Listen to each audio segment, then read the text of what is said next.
HR, the function that bridges people and business strategy, the function that drives culture, workforce planning, and talent outcomes, and apparently the function that ChatGPT doesn't fully understand.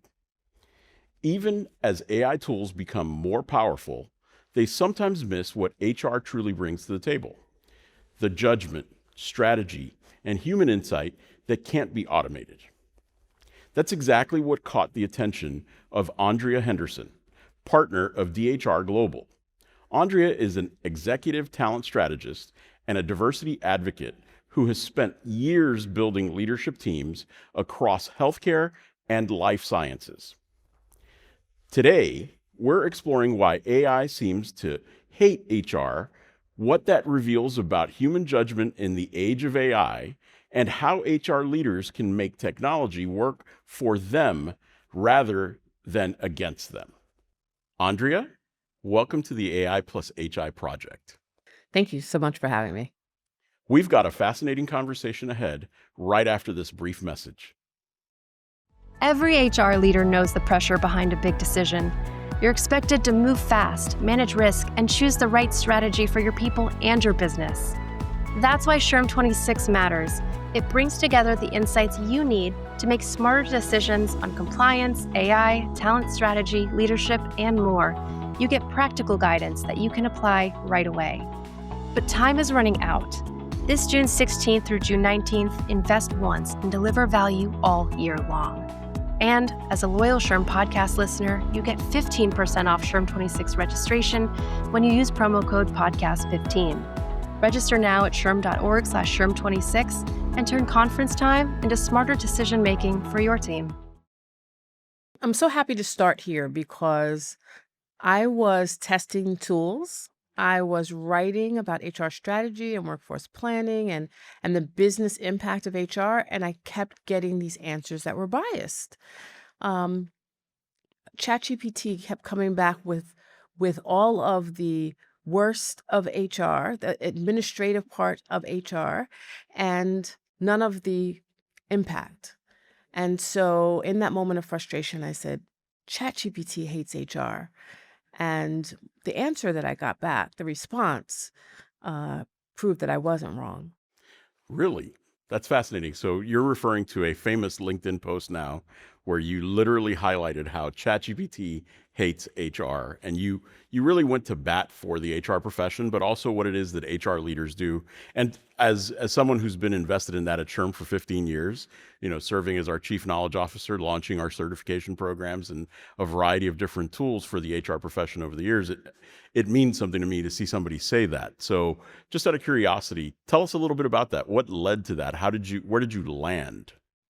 I was writing content and putting together programs, and the responses kept coming back like, this is not HR, this is board level risk.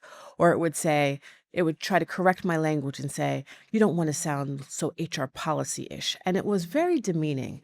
And when I kept rewriting and editing, I finally said, I'm insulted, because this is not reflective of the impact that HR really has. And that's how the whole thing started. I gotcha.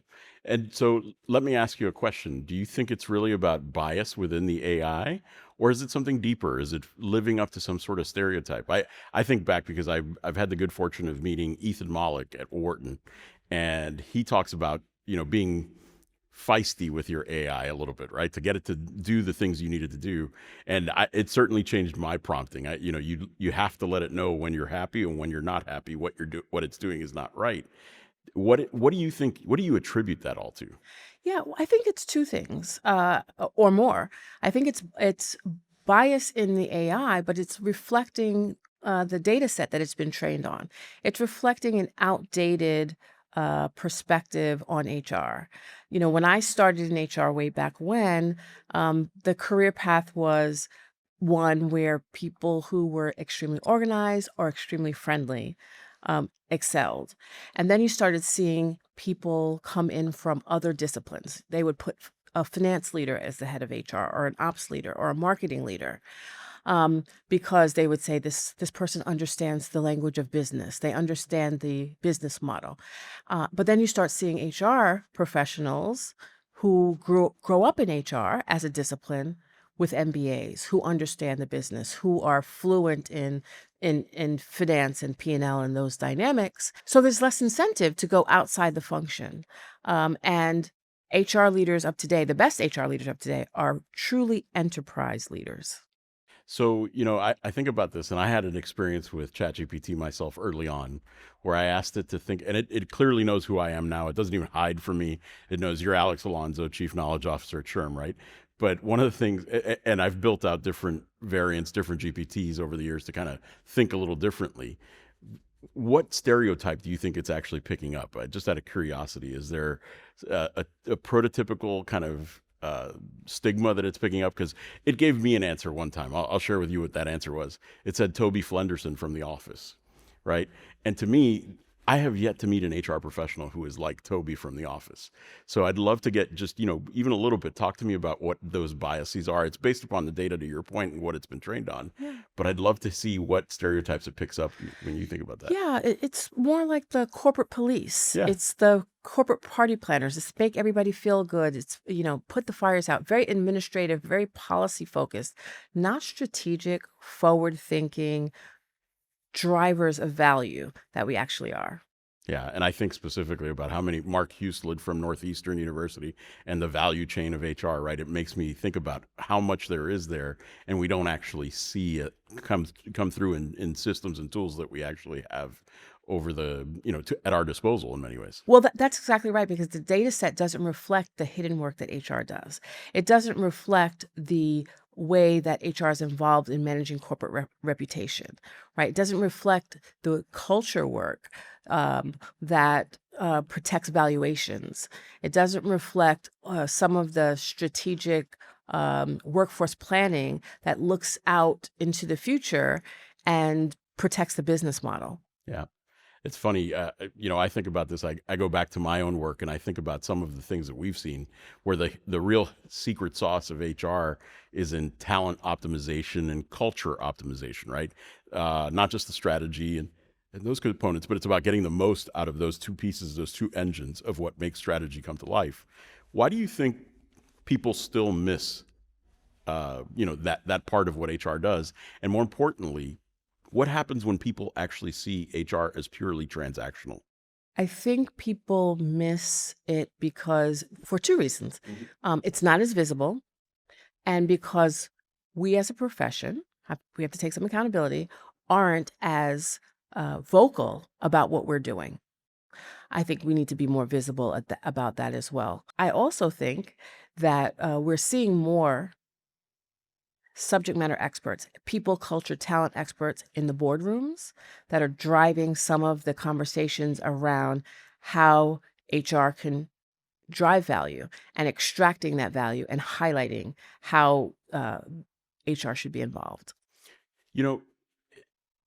You're absolutely right, and I see that, right? But I think part of what we also learn is people don't see the entirety of the job, to your point. Can you share some examples of where you've seen HR either change people's mind, right? Because to me, that's an important thing, right? I'm not just purely transactional. I'm not just purely a party planner. I'm not just purely your compliance cop, right? I am somebody who's delivering value, right? Can you share some examples from your own work or what you've seen just in thinking about how in this era of AI, how it's changed? Yeah, I'd love to talk about a couple of examples. Please. Yeah. One is Pfizer. Okay. At one point, the culture of Pfizer was notoriously, let's say, difficult, to the point where it was not realizing the synergies from its acquisitions that the street thought it could. So the CEO made a promise to Wall Street that it would change the culture. And HR created a new culture model. It was called Own It. Own It was the acronym, and the N in Own It stood for no jerks. Oh, really? Yes. And so once that culture was changed, I won't take you through all of the details, but once the culture was changed, the value was realized, and the CEO was able to communicate to the street that it worked. There's another example of Moderna. that actually led with its people strategy. And they had a moat because of the talent that they had and were able to enter new markets and create an entire business because of their talent strategy. Lastly, I would also like to highlight what we're seeing now in boardrooms, where the biggest issues facing modern boardrooms, cybersecurity, digital transformation, AI adoption, and strategy, really have a people, talent, and culture component. Their cybersecurity issues are not just tech issues because there's a person who's not trained well who let the hacker in. There is a issue around decision rights. Digital transformation is about the leader who's executing the strategy. And AI, as we know, and as we're talking, is really about org design and governance. And so all of those things, each of those examples highlights how HR being at the table, but not just to support the strategy, but also to drive the strategy is really the future. You know, it's not lost upon me that the first two examples you highlight are sort of the saviors of the day when it came to the COVID-19 pandemic, right? At least in the U.S., they were the two biggest producers of vaccines, right? And each one of them has its own kind of proprietary information and tools that they built their own vaccines on. We at SHRM even had Dr. Borla over participate in a variety of different interviews with our CEO over the COVID period, right immediately after COVID. One of the things that strikes me is both those organizations actually innovated and started their innovations with culture, to your point, such that in many cases they were actually ready to take on not just the pandemic and the innovation spirit that was required during the pandemic, right? Where you had some tried and true older names that were also participating in that, older brands that were participating in that innovation space. But one of the things that also kind of stood out to me is even after COVID, we've seen that continued kind of transition, that transformation that allows them to innovate even further. I mean, we've all seen the story about Moderna and how they're taking their CHRO, and now it's the chief technology officer or the chief intelligence officer doing all those pieces together, both AI plus HI, as we like to say at SHRM. What do you think really drove the leaders to buy into those different transformations, those cultural transformations, the talent transformations they had to go through? Obviously, you're close to it, so I'd love to hear what you think. That's an excellent question. And I think it's a function of seeing the possibility. Many leaders are reluctant to embrace this new HR if they haven't seen what good looks like. Mhm. I also think it is extreme pressure to deliver results and the willingness to take a risk when you have to deliver.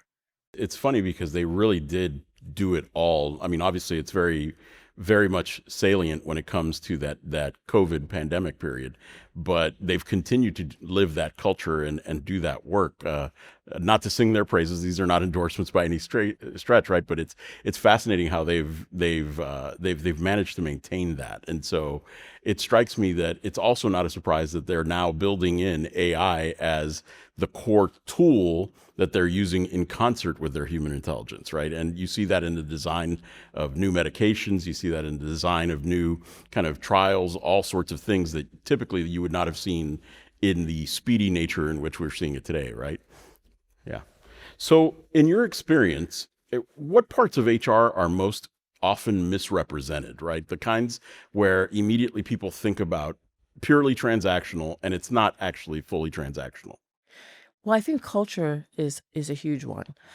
Culture, um, sometimes people assume that culture is about making everybody happy, when it's really about accountability and it's about decision rights. It's about um, willingness to be agile, things that are sometimes a little bit harder to define. Um, and I would say HR technology is another one. Sometimes it has been an afterthought, right? There's an enterprise system or a financial system, and then the HR module is added on as an afterthought. And that's a big miss. Um, And so there are many other examples of where it's HR is thought of as tactical and really could be strategic. In fact, I also have a problem with when we say HR supports the business, because I think there are often many times where HR drives the business. You're hitting upon something that is near and dear to the heart of Johnny C. Taylor Jr., our CEO. One term, and he is friends with Dave Ulrich, right? So this is something that is near and dear to his heart, but is part of an ongoing debate with Dave Ulrich, where he talks specifically about the term HR business partner, right? I'm in the business, so why am I a partner to the business, right? If I'm driving value, I'm a member of the business. I'm a business leader just like anybody else. And I remember just this past November, we were in at another event, and he asked Dave to kind of, have you given it more thought now that you're evolving this notion of what is the next phase of what we do? And Dave wouldn't go so far as to not say HR business partner, but he did say, I agree with you, because at the end of the day, HR, like any other organization, has to do one thing: help the organization create customers and then increase value. It is as simple as that. And whether it's shareholder value, whether it's stakeholder value, but you're building value for the organization. So I'm glad to see that we've got some alignment there. Absolutely. And if you look at the number of CEOs in recent times that came up through the HR organization, it's evidence. Yeah, it is evidence. In fact, I think the last time I looked at in the Fortune 500, we are now seeing about 8 CEOs that came through HR, which is compared to what was at one point only 2, with Mary Barra and GM and a couple others. So it's nice to see that we're seeing some traction in that space. So let me ask you this, because I want to pivot for a second. How is it that you see, or you foresee, right, the interaction of humans and AI, right? And I say that in large part because I have a sneaking theory that we're actually in this notion of this agentic AI era. I actually think that we're in an era where for the next 10 to 15 years, we're actually going to see the combination of humans and AI working together rather than this notion of displacement. Is displacement a reality at some point? But I'm not a big believer that it's the kind of reality that we're seeing immediately, right? Recently, I read a Fortune article that came out just this past weekend, focusing on the notion of many of the layoffs that you see in the tech sector are actually because of big AI investment risks, rather than the notion that AI is displacing those jobs. None of those jobs that are the kind that you would expect to be displaced have been fully displaced. Where do you see humans and AI interacting, and how do we take advantage of it as best possible, especially in HR? That's such a great question. I think that it's all about keeping human in the loop. It's all about keeping the decision-making responsibility with the human. It's about designing a workforce and org chart that accounts for both, and that you have someone overseeing the agents, and in building the agents, training the agents to seek ultimate approval from the human. So I think there will be some displacement, as we're seeing now in the short term, but over the long term, I think the people will be back as they're reskilled and the organization of the future is reimagined. I think about HR as a crock pot, and the crock pot did not replace the cooks. It just made cooking easier. And also, like a crock pot that can not only simmer and stew and do all of these things, most people don't know all of what a crock pot can do. And that's why I say HR is like a crock pot, because there's so much that HR can do that people don't realize. And the best, most competitive companies will take full advantage of all of those possibilities. I love that likening to a crock pot. I'm not going to lie, just not just because I use my crock pot like once a week. And candidly, I need to stop because I've been making too much cobbler. I've been making a lot of cobbler. It and makes desserts, yeah.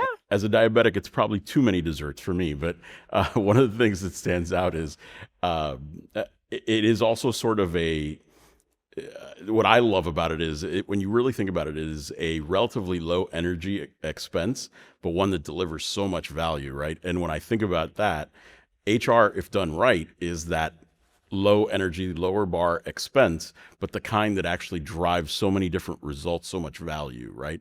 Do you see that kind of coming through even more with AI? Absolutely. And that's why I love the analogy, because it's the unlikely hero that is able to extract so much value in so many ways, and it keeps there are multiple ways that keep being discovered. Manager effectiveness directly impacts performance, retention, and cost. People are stressed, and they're stressed because of their people manager. Traditional training builds awareness, but often fails to change behavior. SHRM developed this thing called PMQ. That stands for People Manager Qualification. PMQ, teach managers how to manage, how to be more effective, more empathetic, more understanding, and better motivators of people. Driving behavior change when it matters most. Where the plus part comes in is life guides. We unleash the power of every employee. If your manager was better and you were feeling mentally well and safe. What Life Guides does is serve as that coach to connect with another human being who can help you navigate through all those real life examples that relate to you from the things that you learned in that training. PMQ Plus is an addition to my toolbox. I've seen a better relationship with my managers and how they collaborate, how they work with each other. There's not that stress anymore because they feel like they have somebody to release. That's why we created this PMQ Plus, Life Guides plus SHRM's PMQ. Increase performance. Get PMQ Plus today. SHRM.